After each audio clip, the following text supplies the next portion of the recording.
Cell 69420.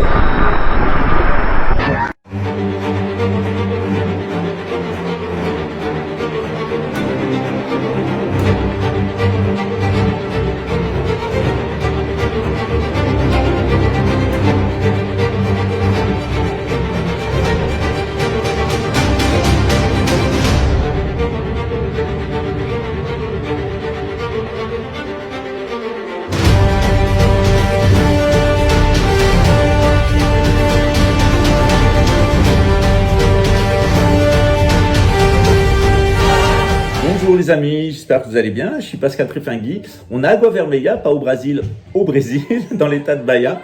Et aujourd'hui, on va se poser une question, ou plutôt, je vais vous poser une question sur la question extraterrestre.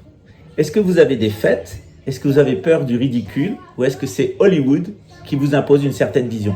Souvent, quand j'aborde la question extraterrestre, eh bien, on me dit « Ah, mais ça, c'est Hollywood, c'est des films. » Bon, ok. Et souvent, je discute avec des gens et je leur dis « Mais toi, est-ce que tu as fait une expérience d'UFO, etc. » Et là, les témoignages commencent à abonder. Et c'est incroyable le nombre de personnes de notre entourage qui ont été en contact avec des phénomènes d'objets volants non identifiés ou d'objets sous-marins non identifiés, les ovnis et les osnis. Et ces personnes-là, eh bien, elles répugnent à s'expliquer. J'en discutais il y a quelques temps avec un membre de ma famille, il y a quelques années avec un membre de ma famille qui était pilote d'avion privé, il avait été pilote de ligne, et lui avait été confronté à ce genre de phénomène. Généralement, les pilotes, eh bien, ils se taisent parce qu'ils ont peur du ridicule, c'est vraiment devenu une question taboue. Malgré tout l'enfumage de Hollywood, malgré tout le ridicule qu'il y a autour de cette question, eh bien, il y a eu en 1999, 2000, 2001, un rapport qui a fait beaucoup de bruit, qui a été remis au Premier ministre de l'époque, Lionel Jospin, qui est le rapport Cometa, qui a été remis par l'armée de l'air et qui était basé sur un certain nombre de documents déclassifiés des États-Unis d'Amérique. La France a déclassifié avec le GEPAN, le Brésil a déclassifié, l'armée brésilienne a donné énormément de documents, moi j'en ai publié plus de 400. C'était assez incroyable d'ailleurs parce que sur une vidéo qui avait fait 160 000 vues sur Magé, où je ne faisais que présenter le cas de Magé, il y avait dessus le lien pour décharger l'intégralité des documents. Il y a eu environ 647 déchargements sur 160 000 vues. C'est-à-dire que bien, les gens sont plutôt dans le récit, plutôt dans le sensationnel. Et quand on passe à la question de la preuve, eh bien, on est souvent confronté à des fakes, on est souvent confronté au ridicule, on est souvent confronté à Hollywood et puis aussi aux affirmations, aux démentis des militaires. Le fait est, c'est qu'à l'heure actuelle, ça semble intéresser personne, sauf les guignols. Eux, ils sont ridicules de naissance, parce qu'ils sont pas luxembourgeois de souche, évidemment. Et à partir du moment où on est ridicule, c'est-à-dire quand on croit appartenir à une nation parce qu'on est né dans cet endroit-là et qu'on n'a aucun lien génétique et qu'on n'a aucun lien ancestral avec ce pays, ça fait toujours un petit peu bizarre de croire qu'on appartient à une nation. Et vous allez voir que dans la question extraterrestre, il y a la question du nationalisme. De 1922 à 1942, il y a un certain nombre de disques qui s'écrasent, qui sont récupérés par l'Italie, qui sont récupérés par l'Allemagne nazie, par l'URSS et par les États-Unis. 4 grands pays récupèrent des ovnis et ces 4 pays ont tous un sérieux problème avec le nationalisme, que ce soit le fascisme italien, que ce soit le fascisme allemand, que ce soit le fascisme russe qu'on appelle l'URSS, c'est une forme de fascisme, de régime autoritaire, et évidemment le lobby militaro-industriel américain. Y a-t-il un rapport entre les fascistes, entre les nationalistes et le phénomène ?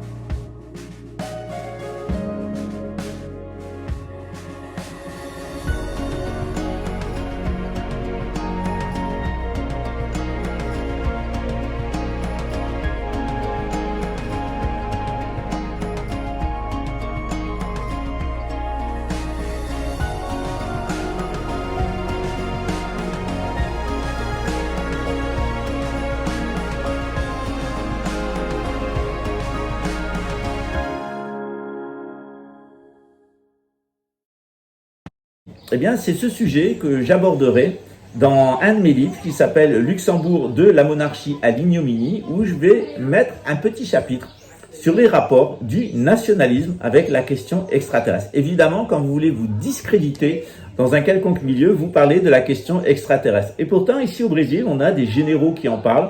On a le président Medvedev qui en a parlé en Russie. On a aussi le ministre de la Défense, Hayler, du Canada, qui en a parlé. Donc, on a vraiment des gens qui sont des grandes pointures internationales qui ont parlé de cette question. Et lorsqu'on confronte mes détracteurs avec ce questionnement, eh bien, on a toujours des ricanements de dinde. D'ailleurs, il y a certains milieux où on entend systématiquement des ricanements de dinde parce que ce qui compte pour eux, c'est pas la vérité, c'est pas les faits. Ce qui compte, c'est de se soumettre au pouvoir en place, dans l'espoir que ce système ne s'attaque pas à vous. C'est le jeu de la soumission. Vous allez le voir avec cette grande gouvernance mondiale qui s'annonce pour 3 ans et demi. La plupart des gens vont se soumettre par peur de rentrer en conflit avec la gouvernance mondiale. La théorie de la conspiration a fait son travail, elle a rendu tout ridicule, y compris la question extraterrestre avec ces histoires de reptiliens qui se transforment, etc. Tout est devenu grotesque, vous avez le choix, la pilule conspirationniste, c'est un délire psychiatrique. La pilule du système, c'est un délire psychiatrique et domite. Et ça laisse peu de place pour la vérité. Et moi, c'est à cette vérité que je vous invite sur cette chaîne. Je vais produire un certain nombre d'émissions, de vidéos plutôt, de capsules sur l'Amérique du Sud et les extraterrestres. Et vous allez voir que ici, on a des choses qui sont absolument stupéfiantes. Du lien entre la civilisation égyptienne et ici la civilisation Inca et la civilisation aztèque. Et aussi le lien entre ces deux civilisations et des non-humains, des humanoïdes qui sont non-mammifères. Voilà, ça sera le grand sujet des semaines à venir. Nous allons parler des artefacts d'Amérique du Sud. On va revenir sur la Cueva de los Tayos. On va revenir sur un certain nombre d'artefacts qui ont été trouvés ici en Amérique du Sud. Et vous allez voir que la façon dont est traitée la question extraterrestre ici en Amérique du Sud, elle est tout à fait différente de la façon dont elle est traitée dans l'hémisphère nord, en particulier en Europe, où tout ce qui est lié à cette question apparaît comme quelque chose de ridicule et de grotesque. Je pense que le plus ridicule et le plus grotesque, c'est d'avoir un ministre de la Défense pédophile, vendeur de drogue et assassin, qui en plus a vendu son pays inutilement à la Russie et a fait tomber avec lui toute une partie du renseignement militaire luxembourgeois qui est allé se vautrer dans l'auge à cochon de la Fédération de Russie.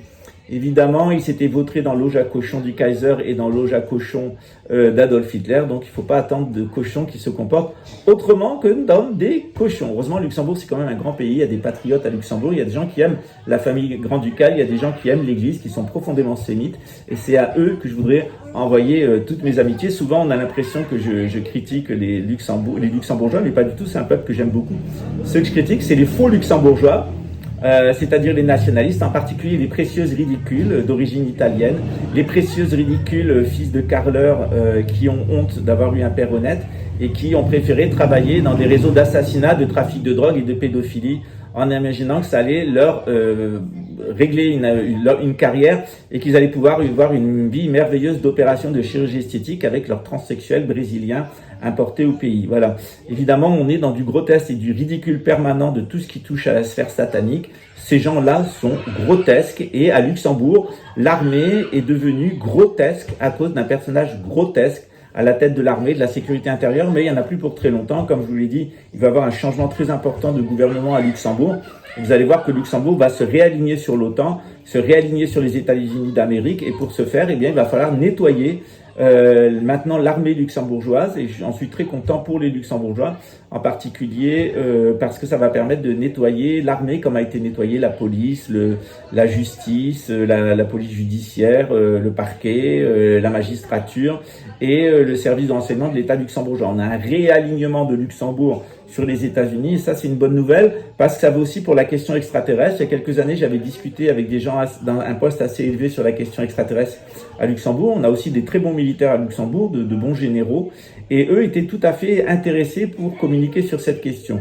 Là, il est vrai qu'on est tout à fait dans un autre niveau. On n'est pas dans les réseaux criminels de pédophiles, de vendeurs de drogue et d'assassins qui vivent dans l'illégalité la plus complète et qui gravitent autour d'un ministre de la Défense qui maintenant est dans le viseur des bombes supersoniques du système. Voilà.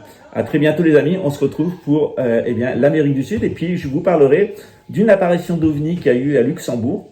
à cheval sur la frontière de Luxembourg et la frontière française, auprès de Cattenom, et le phénomène s'est déplacé vers Luxembourg, et Camille d'ailleurs en avait été témoin.